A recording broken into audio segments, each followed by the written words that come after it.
Sorry, what?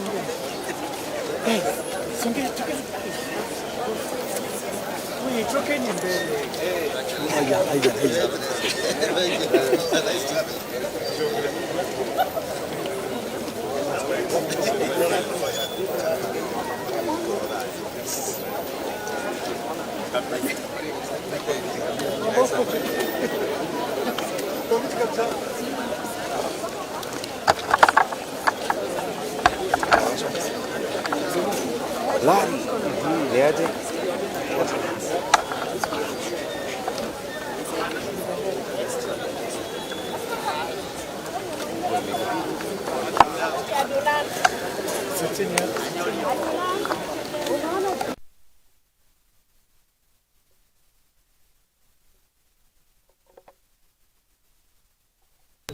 Alafu aende. Vipi? Tutasonga mbele.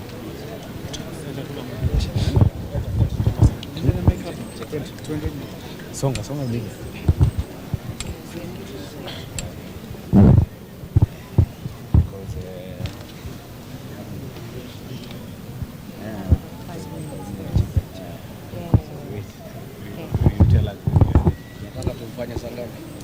Just top of the hour. 9 o'clock.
stop. Be okay It's then. fine. Be okay They're then. fine then. Okay. You are good? Yes, yes, we're good. Thank you very much. I have, on the request of Kenyans, decided to say one or two things as to what is happening in the country before I depart for London, where I'm scheduled to have some meetings. And as I leave, I do share the pain of Kenyans. Kenya is staring at a serious crisis arising from the new prices of petrol, diesel that have been announced yesterday. And the ripple effect of what has happened is that starting tomorrow,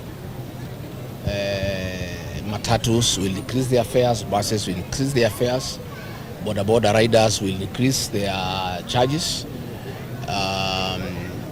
because most industries use diesel. Consumer products will go up, and Kenya's in anguish. As we speak, many roads are empty. Kenyans are not able to fuel their vehicles, and we are staring at a national crisis, and things are very bad. And what we must tell the people of Kenya, the crisis that we face of increased prices for fuel has nothing to do with international challenges.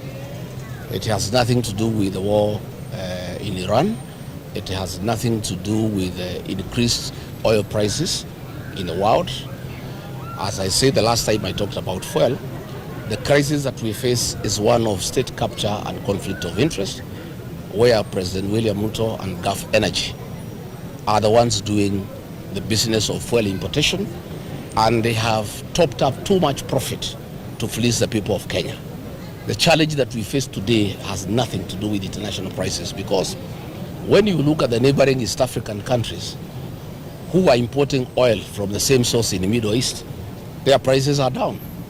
Why the prices here are up is because President William Ruto, his business partners, Gulf Energy, are taking too much profit to fleece the people of Kenya.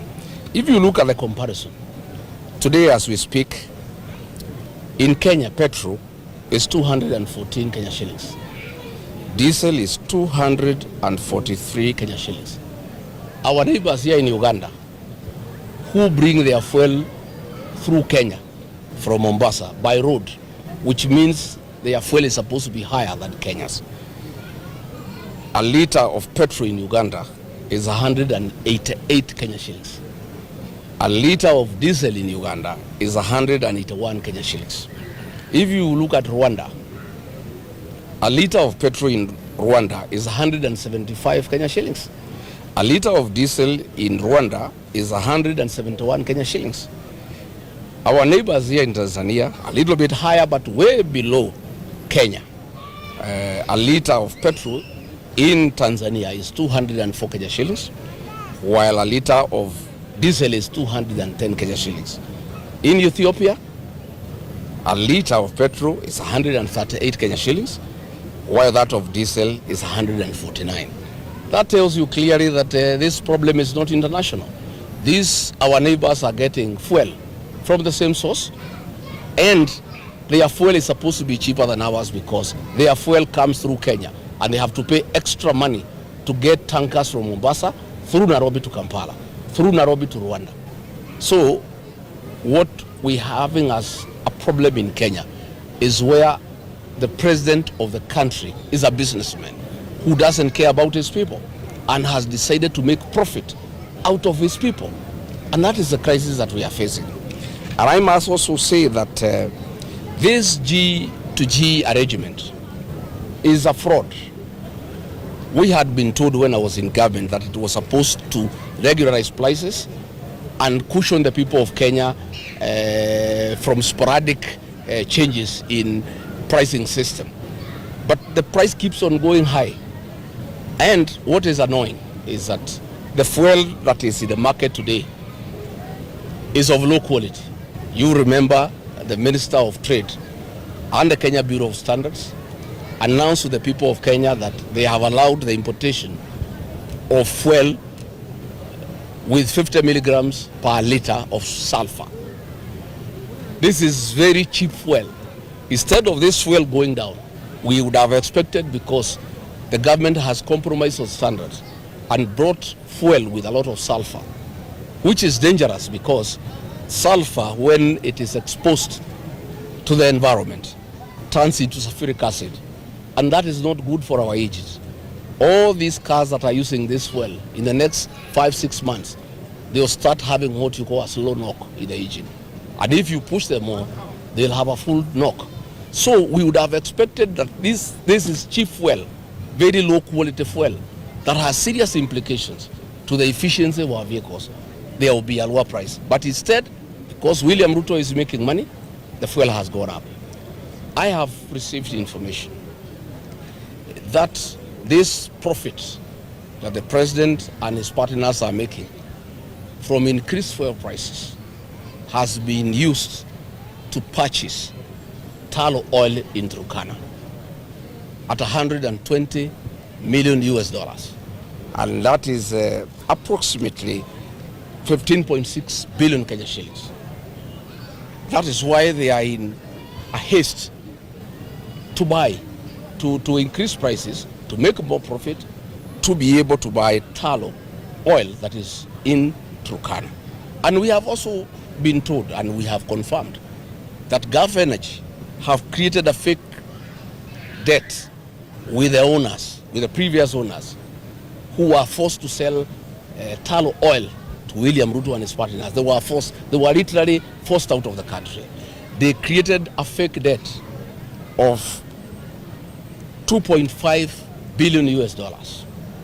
And the arrangement is that once this fuel goes to the market, 1 barrel of oil from Turkana will go for $100.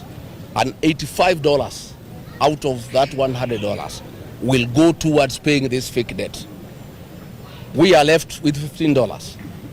Those $15, the national government will take 60%, the county government of Turkana will take 40%. There is nothing for the community. There is nothing for the Turkana people. I am tonight urging the people of Turkana to say no. The way the people of Ilikoromani in Kakamega refused their gold to be extracted without their consent, without them gaining, without them being stakeholders. The people of Turkana cannot allow William Ruto and Gulf Energy to take their oil and give them nothing. This oil they were given free by God to help them improve their lives. This oil in Turkana is sufficient. The proceeds from that oil is sufficient to transform lives, to build schools, to build roads, to connect electricity, to get water for domestic purposes, water for animals, and water for irrigation. In fact, the proceeds from this oil can change Turkana to be like Dubai, which would be a high area of food production using technology and other modern farming techniques that will be funded from the money from this oil. The people of Turkana cannot allow William Ruto and Gulf Energy to rob them, to steal their God-given natural resource, oil, and leave them with nothing. That is something that they must be able to do. So as I depart, I have discussed with my colleagues, and we are saying this situation cannot be allowed to happen. Fred Matiang'i and Kalonzo Musyoka were away in Kisii for a funeral. Eugene Wamalwa was away in Kakamega for a petition because of Malava by-election. And since I'm leaving, we could not be able to have a meeting. We have agreed we'll have a Zoom meeting tomorrow so that we agree on the way forward, because we cannot allow this situation. William Ruto, through unreasonable taxation, theft of public funds, have impoverished payslip holders. He has raided the payslip. Payslip holders have nothing. Now this fuel increase now is going to cripple business people. It is targeting the transport sector. It's targeting the manufacturing sector. It is targeting consumers. Prices of food will go up. Prices of consumer items will go up. This situation cannot be allowed to continue. So we are going to have a discussion tomorrow. And because of the crisis that we have, because of the pressure that I have received from the people of Kenya, I was supposed to go for 1 month in the United Kingdom for a series of activities, but I have no other way, I have to cut short. I will not be long. I will take 5 to 6 days. I must come back because we cannot leave the country when the people of Kenya are in trouble, when the people of Kenya are struggling, when people of Kenya cannot move, when prices of fare is going to be hiked. I must be able to come and do what I need to do. It's my civic duty to be able to fight for the people of Kenya. Much as I would have wanted to go to the UK to market my party, the DCP, to be able to have party activities and other things that I had lined up, I'll only be able to go for a week, and then I'll have to come back so that I join my colleagues, so that we consult the people of Kenya and we decide what to do. If we have to take to the streets, so be it. If we have to say, let the transport sector stop until these matters are addressed, we must do so. And we told William Ruto, remove VAT to 0. He has refused. We told him, take away 7 shillings of the fuel levy that you loaded, that you are using to borrow money. He has refused. We have asked him to surrender the profit he is making from the G2G arrangement, and he has refused. So where we have reached, we simply have to force him. It has reached a point that we are talking to a stone. The more we talk to him, the more is his appetite for public funds. The more is his appetite to fleece the people of Kenya. We have never seen, since the history of independence, a president competing with the Kenyans to do business. This is a president who has taken over all sectors: insurance, banking, hospitality, banking, matatu industry, fuel. He is in every business, and businessmen are suffering because he has a very serious advantage, because he is in charge of policy, and he is making policies that are giving him an advantage to compete with the other people of Kenya. So this is very sad, and that is what I wanted to say.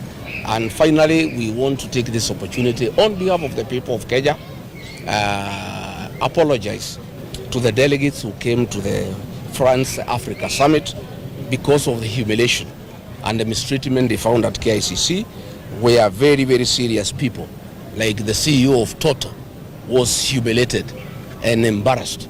You know, a CEO having a company that has 3, 4, 5 times Kenya's GDP was embarrassed at KICC. And government had not made any arrangements. There is no protocol, there is nothing. So our country is embarrassed internationally. And you know what is happening, why we have a big problem with the protocol. When President William took over, there were very serious protocol officers who have a lot of experience, who were working under President Uhuru Kenyatta. And he had a problem with them simply because of where they come from. And he removed them. And there is no problem by removing people you are uncomfortable with, but you replace them with professionals. Instead of replacing them with professionals, the chief government receptionist was a waiter who used to serve us with tea, called Chebet, when he was deputy president. She is the chief government receptionist, a waiter who was serving us tea at the current residence. She is called Chebet, from his community, and she's a relative. That is why the whole protocol is in shambles. We are so embarrassed as a country. How do you get a tea girl and tell her she's the chief government receptionist to be in charge of protocol for the government? That is the crisis that we face as a country, and we are very embarrassed. So we like to ask the CEO of Total, please accept our apologies as a country. The people of Kenya have, did not intend to embarrass you, to humiliate you. It's simply that we have a dysfunctional government that has brought relatives and tribesmen to be in charge of dockets where they have no capacity. That is the crisis that we face as a country. Thank you very much. Thank you. And just one more question, Party Leader. The last time, the first fuel hike, I remember at SKM Center, the United Opposition gave a 7-day ultimatum, and then it was followed up by a consultative meeting. But Kenyans were in high spirits that the United Opposition will take a very firm stand. Yes. A section of Kenyans took to the streets, and some of them complained that they were abandoned by the United Opposition, which called the protests. What will happen this time? Thank you very much. First, we did not call Kenyans to go to the street. Those who went to the streets went on their own volition. And we are a responsible alternative government. we don't want to do going to the streets the way Raila used to do. The late Right Honorable Raila Odinga would call protests. 2-3 days, he would sit down with the government, and they are called off, and he is absorbed into government. And life goes on. We are very conscious that we don't want to call people to the streets in futility. What we want and what we are planning is that when we call people to the streets, there must be fruits. There must be fruition. When we go to the streets, we will not come back until the demands are met. And we did agree as a United Alternative Government that it was not just about fuel. We have so many other issues. The dignity of the person, the unavoidable housing, the use of pension funds to build roads, the extrajudicial killing, the abductions, voter bribery, the issue of IBC. So we did agree that we want to harness all the issues that are a concern to the people of Kenya, so that when we call for mass action, it will not be done in a day or two and then we go back. It will be done for a week, for 2 weeks, for 3 weeks, for 4 weeks, for as long as it takes until the demands are met. We were also persuaded that we needed also to engage with the other stakeholders, the agencies and the civil society. And the agencies were telling us, if we could wait a little bit, we harmonize the mass action to coincide with the anniversary of the agency on the June 25th. And from the way I can see, unless things really get out of hand, I think that is the best route to take, so that we harmonize all the issues that Kenyans have a problem with. We get all the stakeholders, the agencies included, who are actually very effective and with a proven track record of succeeding in terms of mass action, and we get the alternative government, the agencies, and all Kenyans of goodwill together. But in view of what has happened, in view of the hardships Kenyans are facing out of these fuel hikes, I think when we have a Zoom meeting tomorrow, we may have to review that position, and then we inform the people of Kenya. But we did not want to take the people of Kenya to the streets the way it has been done before. People are killed, people are maimed, property is destroyed, then we go and sit with Ruto and negotiate for positions in government. I think people have been very unfair to the people of Kenya. I don't think I can ever be party to such a kind of an arrangement where we take people to the streets so that we can ask the government to absorb us in government. We are not interested. When we do call for mass action, it must have an end game. Where does it end?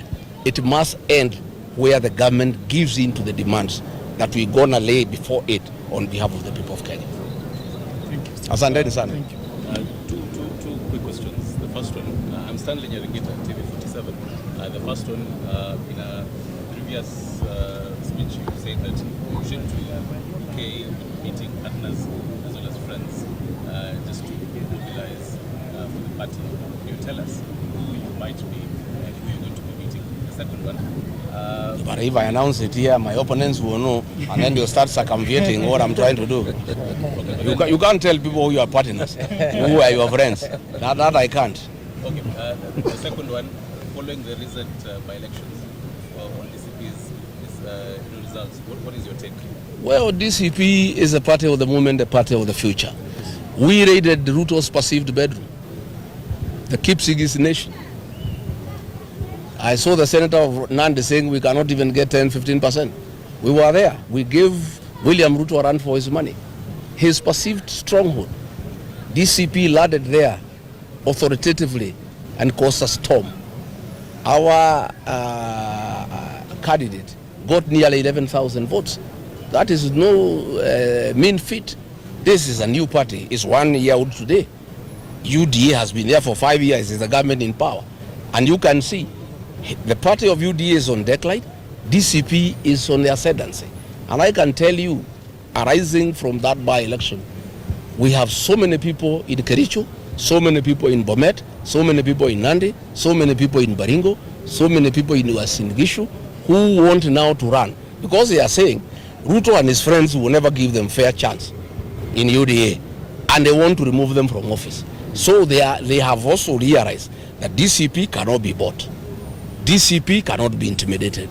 It's really the party you want to bank on, because once the DCP gives you a ticket, William Ruto cannot intimidate DCP. Even that election, Actually, we had won. What happened, and it's okay. Millions of shillings was released the night before in 2 wards, one called Ikiring, one called Magodo, where our candidates were very strong. Door to door, 5,000 per voter. And people having problems, a few of them shifted. We lost almost 7,000 votes from that voter bribery. But the beauty of it is, you can bribe people in a by-election. You cannot bribe people in a general election. That is why we are not worried about the way William Ruto is bribing voters in by-elections to show that he is ahead. We know that there is no way you can bribe voters in a general election. Everybody will be busy. There will be governors, there will be senators, there will be MPs, there will be MCAs. The competition will be very, very strong and having so many players. And even William Ruto will also be in trouble elsewhere in the country. I don't think he'll have time to go and put money in Emurua Dikir. So we think we have done very well. I want to thank the people of Emurua Dikir. I want to really commend our candidate, Vincent Rotich, and the women campaigners who are campaigning at night. I really admire those women. I wish all our women can be like that. I want to say they have done very well. It's a victory for democracy. It's a victory for those who cannot agree to be intimidated. DCP is a party of the present and the future. The party that will form the next government and the party that will have the majority, both in the National Assembly, the Senate, and all the county assemblies in Kenya. It's one of the issues we are going to raise on the issues we are going to have when we go to the streets. IBC is totally biased, and they have allowed a lot of violence. They have allowed voter bribery. They have allowed public officers to participate in voter bribery and campaigning against electoral rules. IBC is one of the issues we're going to discuss. Asante sana. Thank you. Asante. Haya, mchunge nyumbani.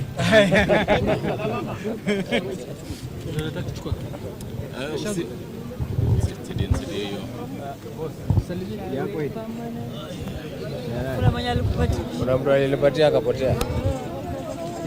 Nitaenda na mic bwana. Ndio mzee.